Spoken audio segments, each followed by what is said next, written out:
Bem, bom dia a todos. Eu estou gravando essa videoaula um pouco mais tarde porque hoje pela manhã nós tivemos uma reunião do núcleo diretor estruturante do nosso curso e foi um pouco extensa, né? Tratando na realidade das diretrizes, né? Ou novas diretrizes do nosso curso no intuito de melhorar cada vez mais. E aí eu faço parte desse grupo. Somos 5 professores, dos quais dos 5 eu sou um deles. E aí foi muito extensa e acabei por ter que gravar agora, 15 para meio-dia. E aí achei um pouco atrasado esse vídeo para vocês hoje, tá bom? Um pouco atrasado porque por causa do YouTube, que às vezes ele passa muito tempo para preparar, processar e enviar para a plataforma. Tranquilo?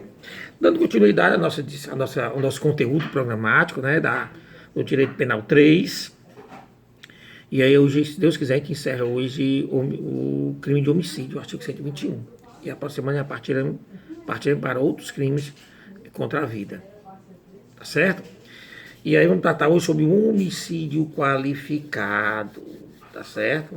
Homicídio qualificado. Primeira coisa, não confunda a qualificação com majorante, tá certo? Com majorante, com causa de aumento de pena. As qualificadoras, elas de alguma forma, elas tornam um crime, tá certo? Um crime especial, como se fosse um outro crime. Tanto que a pena é outra. No caso do homicídio qualificado, a pena passa de 12 anos, reclusão de 12 a 30 anos. Pesado, tá bom? Pesado mesmo, tá certo? Então vamos tratar sobre esse homicídio qualificado. Primeiramente, falar sobre as qualificadoras. As qualificadoras, elas têm classes e têm espécies de qualificadoras, né? Então nós temos 4 classes de qualificadoras e temos 2 espécies de qualificadoras, que é importante, didaticamente muito importante, para que você possa entender as possibilidades de que esse homicídio qualificado seja comunicável, por exemplo, com partícipes e coautores, ou para saber se pode haver, por exemplo,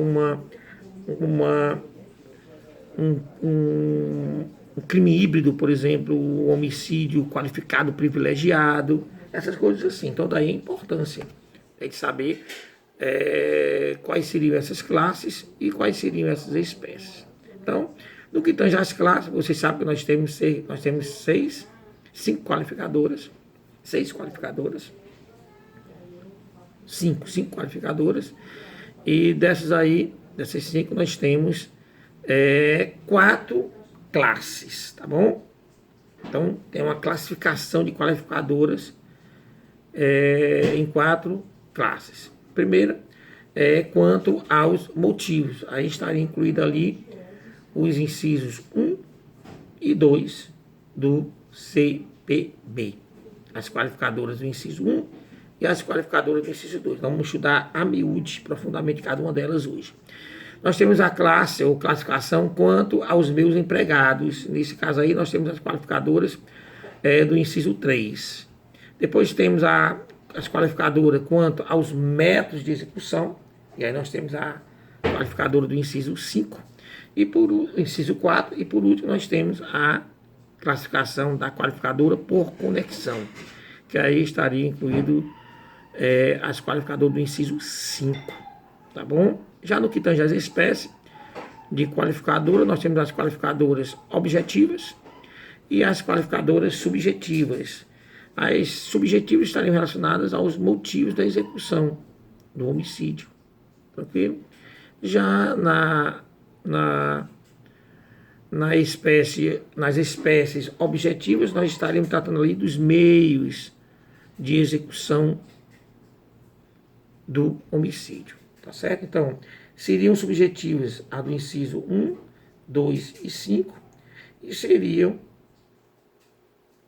objetivas as qualificadoras do inciso 3 e 4. Tranquilo? Então vamos ver cada uma delas agora especificamente. Primeira é qualificadora. Tá bom? Inciso 1. Inciso 1. Primeiro inciso. Tá certo? Aí nós temos. Lendo aqui, vou estar aqui com o código nesse momento, só para a gente ler cada uma delas especificamente, tá certo? Então, quando a gente trata do inciso 1, estaremos diante, tá bom? Quando o homicídio ele é praticado mediante paga e promessa de recompensa ou outro motivo torpe. Esses seriam, tá certo? A primeira qualificadora. Então, o que a gente tem que saber é, primeiro, o que seria a paga, qual a diferença de paga e promessa de recompensa, tá bom? E outro motivo torpe qualquer, qual seria, o que seria, o que o legislador penal quer dizer com isso, tá bom? Então, primeiramente, paga, tá certo? Quando a gente fala em paga, em homicídio, então, aparecem duas figuras na prática do homicídio. De um lado nós temos o mandante e do outro lado nós temos o executor. Então, geralmente não. Quando a gente fala de homicídio, tá bom? Mediante paga, então alguém vai praticar homicídio, o executor, e ele irá fazer mediante o pagamento, né?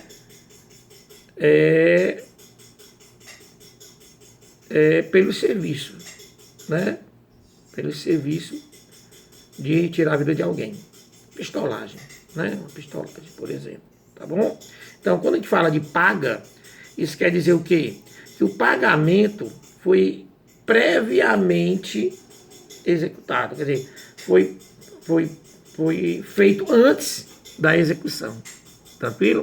Quando a gente fala em paga, a gente fala na situação em que o executor recebeu o pagamento, né? Pela prática do homicídio antes de executá-lo. Já quando a gente fala de promessa e recompensa, a gente está falando em um momento posterior, quer dizer, o executor ele só iria receber o pagamento quando houvesse realmente homicídio, quando a vítima, tá bom, tivesse perdido a vida. Eu teria lhe retirado a vida. Tá certo? Tranquilo? Observação. Pode acontecer às vezes de que numa promessa de recompensa, logo após o homicídio, o mandante não pague. Tá certo? E aí, poderia se imaginar que quando não houvesse o pagamento, não haveria qualificadora. Na realidade, independe, tá bom? O homicídio qualificado mediante promessa de recompensa, mesmo quando o mandante não efetua o pagamento, tá bom? Subsiste essa qualificadora. Que tem que ser demonstrado, o que o juiz tem que perceber é que realmente houve, tá bom? A figura do mandante. Então, houve ali a presença de uma pessoa que mandou, que prometeu pagar uma recompensa para uma outra pessoa que retirasse a vida de uma terceira. Houve isso. Ah, mas ele não pagou, então ele não está dentro do núcleo tipo, tá bom? Não houve pagamento, então não houve ali a qualificadora. Isso já foi decidido pela jurisprudência e já é harmônica. Tá bom? Então independe disso, tá certo? Tranquilo? Falando da PAC, falando da promessa de pagamento, no que tange ao motivo torpe.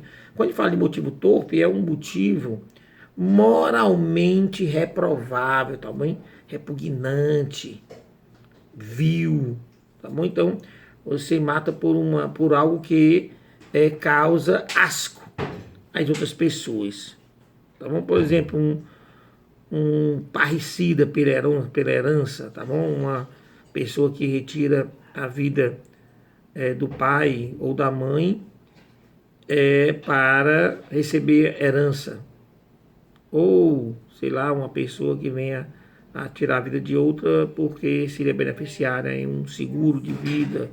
Isso é realmente aviltante, né? Isso é realmente repugnante, nos casos é asqueroso. Então, quando a gente fala em motivo torpe, a gente fala de um motivo que causaria asco à sociedade, tá certo? Eu digo assim, pela experiência de prática da advocatícia que a gente conhece, por exemplo, é considerado motivo torpe, né? Um marido que retira a vida da sua esposa porque ela não quer mais ter relações sexuais com ele. Isso é um caso que realmente eu acompanhei, então isso é sim considerado motivo torpe, tá certo? Ciúme, não, tá bom? Ciúme não é motivo torpe, tá certo? Vingança é motivo torpe? Aí a resposta é depende do motivo que originou a vingança, tá bom? Então, se o motivo que originou a vingança for vil, repugnante, asqueroso, seria, tá bom? Então, nesse caso aí, poderia ser considerado um motivo torpe, tranquilo? Tá certo? Vamos para agora, acho que esse caso da vingança foi até tocado por um dos alunos na aula passada, quando eu disse que o autor estava falando, o autor na realidade estava falando de qualificadores e não, né, de privilégios, né? E nós tratamos na aula passada, tá bom? E tá aí a resposta, tá bom? A confirmação, tá certo? Então a vingança ela pode ser motivo torpe. Será motivo torpe se o motivo que a originou for, né, moralmente reprovável. Tá certo? Tranquilo até aí? Tá bom? Então vamos para o inciso 2. O que é que diz o inciso 2 no artigo, no Código Penal, né? Pronto, bem simples. Motivo fútil. Tá certo? Não confunda motivo fútil com motivo torpe. Tá certo? O torpe ele causa asco, ele causa repugnância na sociedade. O fútil é aquele motivo de pequena importância, não representa um motivo para você tirar a vida de alguém, tá bom?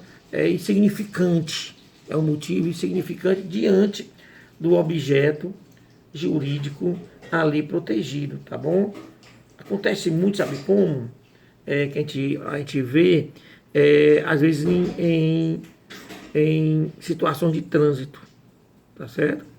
Você vem dirigindo aqui e tal, e você, às vezes, por uma negligência ou imprudência, você tranca uma pessoa.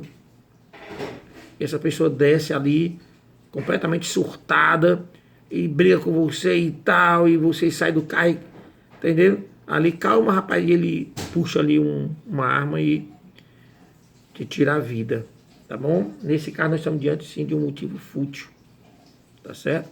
Eu digo que eu não teve discussão, tá bom? Então, a pessoa que trancou de forma culposa, ela desce, rapaz, tenha calma e tal, que não está havendo discussão, porque se houver discussão entre ambos, tá certo? Aí não vai ser mais motivo fútil. Não tem qualificador. Por quê, professor? Porque o motivo, a jurisprudência, ela entende que o motivo do homicídio não foi o motivo que causou a discussão, mas foi a discussão em si. Você vê o que é os detalhes do direito, né? Os detalhes, tá bom?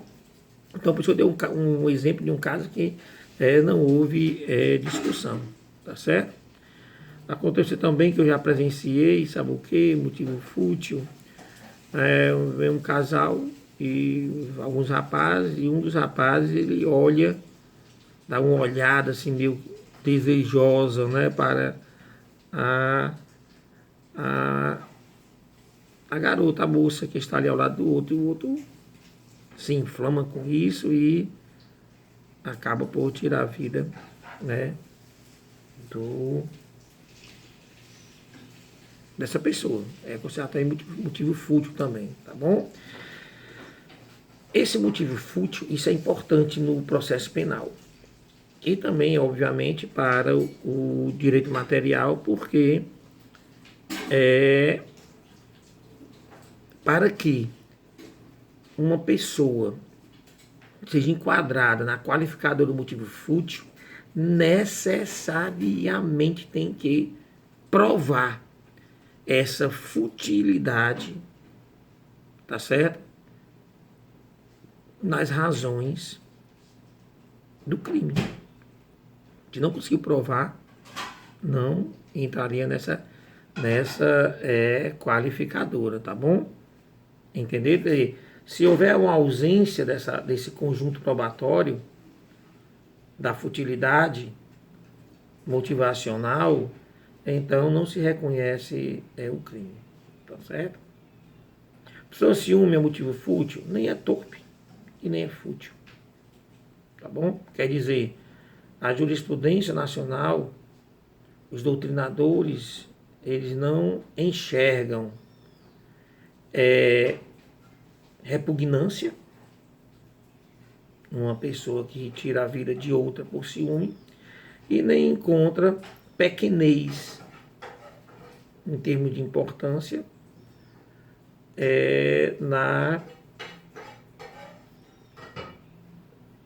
no ciúme como motivo do crime. Professor, por quê? Né? Aí você sabe que o direito ele é um sistema que ele sofre influência de outras ciências sociais. Então a cultura é uma delas, tá bom? Agora o caso concreto é que vai dizer.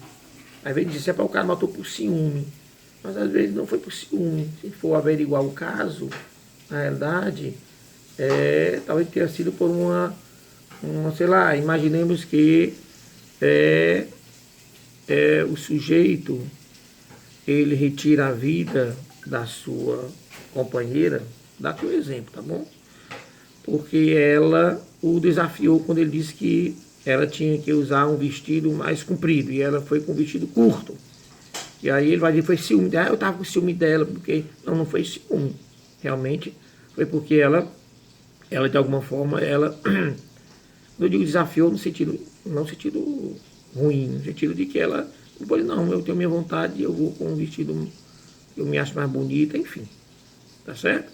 Aí foi o ciúme? Não foi o ciúme. Não foi o ciúme. Tá bom? Foi o ciúme. Ó, tu imagina, por exemplo, esse mesmo casal,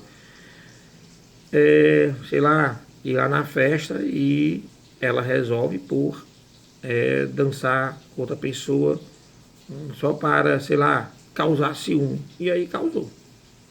Aí nesse caso aí poderia sim ser trabalhado, depende do caso em si. Não é minha opinião. Eu estou falando para vocês sobre a doutrina e a jurisprudência.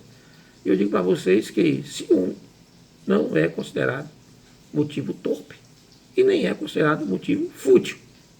Tá certo? O ciúme por si só. Tranquilo? Então não qualifica homicídio. A pessoa vai ficar livre. Não, ele vai responder por homicídio. Homicídio simples. Tá certo? Não vai ser qualificado. Agora tem que saber a nuance do caso concreto. Às vezes o que é ciúme, na verdade, não é ciúme.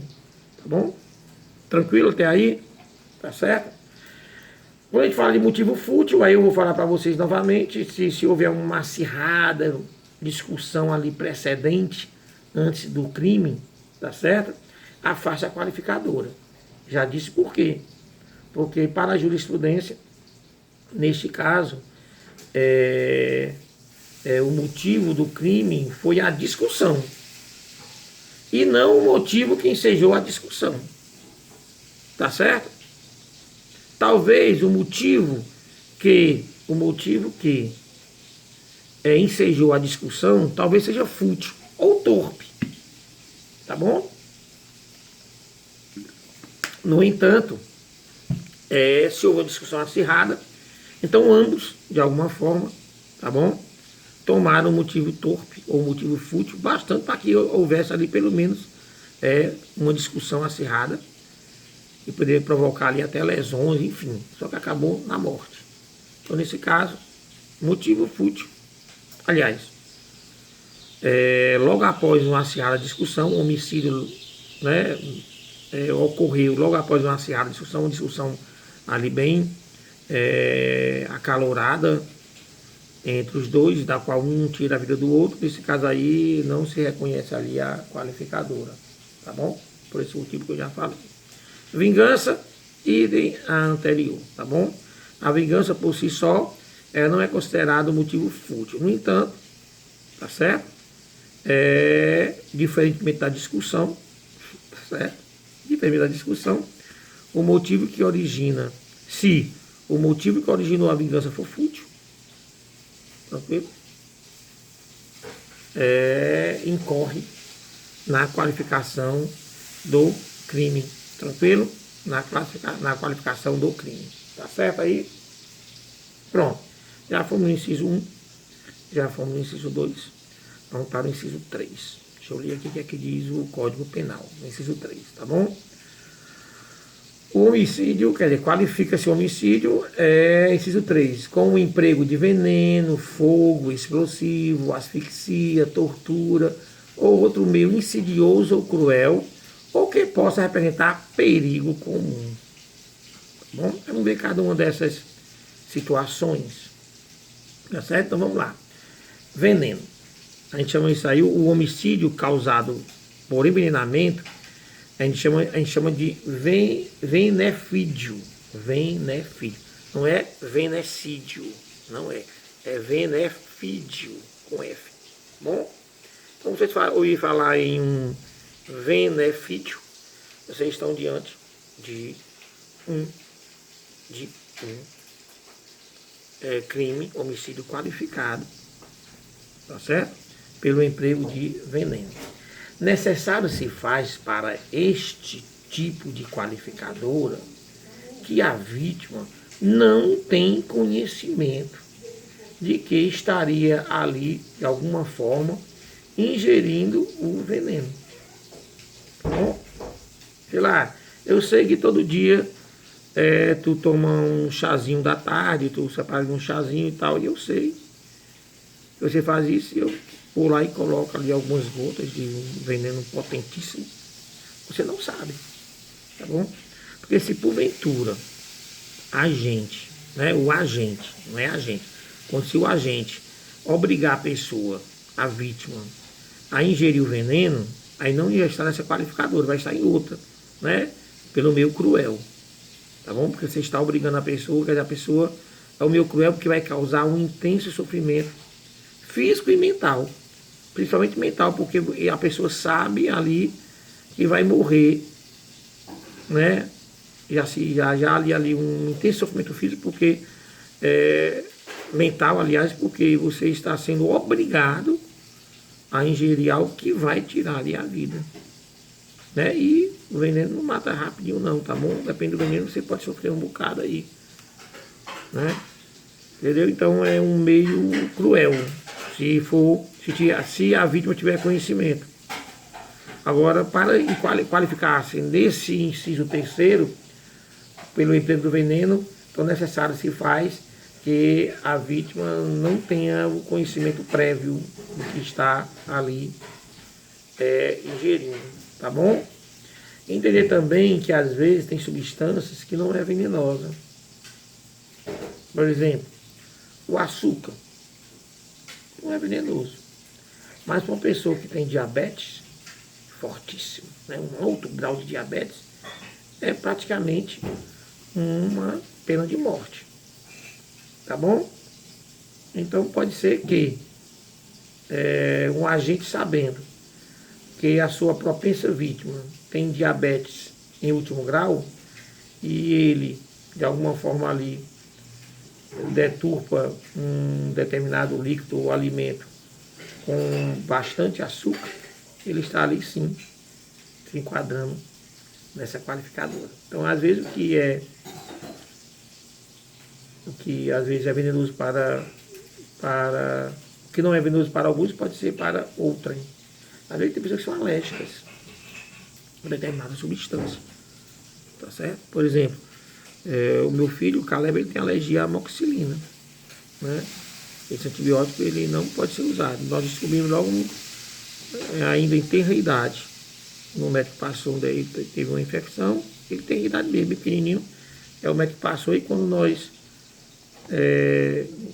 aplicamos, né, a insulina a ele, administramos a insulina, não, a amoxicilina, e ele teve uma reação e teve que ir para o hospital imediatamente. Chegou lá, foi que o médico, né, salvou-lhe a vida, tá bom? Aí, mas sabendo que o Caleb tem alergia à amoxicilina, hein? Dá uma superdose, a amoxicilina não é veneno. Então se enquadra da mesma forma, tá certo? Tranquilo? Então, essas são as observações sobre o benefício. Aí quando a gente fala de emprego do fogo, aí não tem o que falar não, né? De alguma forma a pessoa vai atear fogo através de um combustível, jogar álcool na pessoa, joga gasolina e enfim, tá certo?